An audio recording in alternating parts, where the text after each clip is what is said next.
അധ്യായം 9 1 മുതൽ 14 വരെയുള്ള വാക്യങ്ങൾ. ഗിബെയോൻകാരുടെ വഞ്ചന.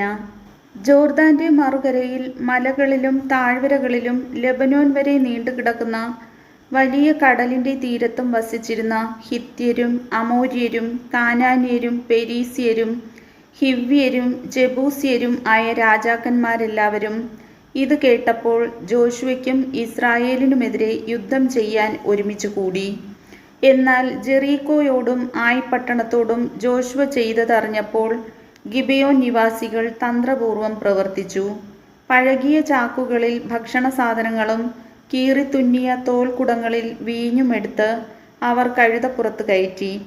നന്നാക്കിയെടുത്ത പഴയ ചെരുപ്പുകളും കീറിപ്പറഞ്ഞ വസ്ത്രങ്ങളും ധരിച്ച് അവർ പുറപ്പെട്ടു. അവരുടെ ഭക്ഷണപദാർത്ഥങ്ങൾ ഉണങ്ങിയതും പൂത്തതുമായിരുന്നു.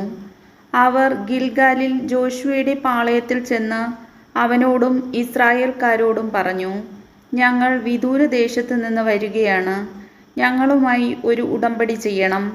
അപ്പോൾ ഇസ്രായേൽ ജനം ഹിവ്യരോട് പറഞ്ഞു, നിങ്ങൾ ഞങ്ങളുടെ സമീപത്തുള്ളവരാണെങ്കിലോ നിങ്ങളുമായി ഞങ്ങൾക്ക് ഉടമ്പടി ചെയ്യാൻ ആവില്ല.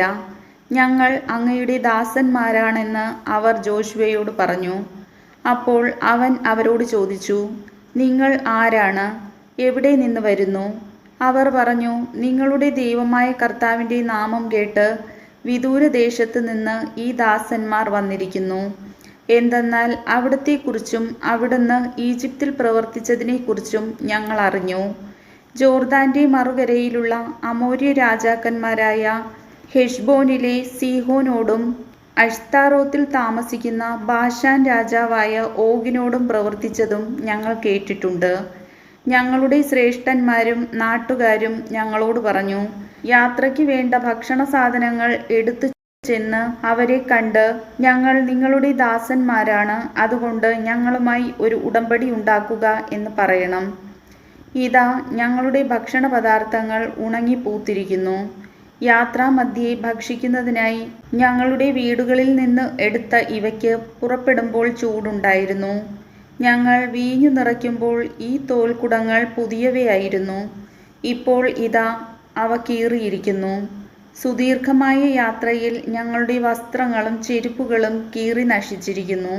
കർത്താവിൻ്റെ നിർദ്ദേശമാരായാതെ ജനം ആ ഭക്ഷണ പദാർത്ഥങ്ങളിൽ പങ്കുചേർന്നു. ജോഷുവ അവരുടെ ജീവൻ രക്ഷിക്കാമെന്ന് സമാധാന ഉടമ്പടി ചെയ്തു.